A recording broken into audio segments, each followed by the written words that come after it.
హనుమంతుడు వానరయోధులకు ఇంకనూ ఇట్లు వివరించెను. అంతట నేను ఆకాశమార్గమున పురోగమించుచూ సూర్యుడు అస్తమించుచుండగా నిశాచరులకు నిలయమైన లంకను చేరితిని. రాక్షసుల కంటపడకుండా నేను లంకలో ప్రవేశింపబోచుండగా ప్రళయకాల మేఘ సదృశ అయిన ఒక స్త్రీ వికటాట్టహాసము చేయుచూ నా ఎదుట నిలబడెను. అగ్నిజ్వాలల వంటి కేశములు గల ఆ రాక్షస స్త్రీ నన్ను చంపుటకై నా మీద దాడి చేశాను.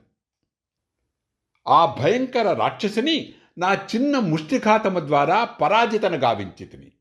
నన్ను చూసి భయపడి నాతో ఆమె ఇట్లు పలికెను: ఓ మహావీరా, నేను లంకాపురాధి దేవతను. నీ పరాక్రమముచే అపజయము పాలైతిని.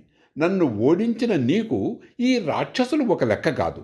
అందువలన ఈ రాక్షసులందరూ నీ చేతిలో నిశ్శేషముగా ఓటమిని చవిచూచెదరు. ఆమె పలుకులను విని ముందుకు సాగి జానకీదేవి జాడకై ఆ రాత్రి అంతయు లంకానగరమును గాలించుచూ క్రమముగా రావణాంతఃపురమున అడిగిడితిని. ఆ రావణుని మందిరమున కూడా సీతాదేవి జాడగానక నేను అంతులేని శోకసాగరమున మునిగితిని. అప్పుడు నాకు విశాలమైన బంగారు ప్రాకారము గల సర్వోత్తమమైన ఒక గృహోపవనము కనపడెను. అంతట నేను ఆ ప్రాకారమును దాటి అనేక వృక్షపంక్తులు గల అశోకవనమును చూచితిని.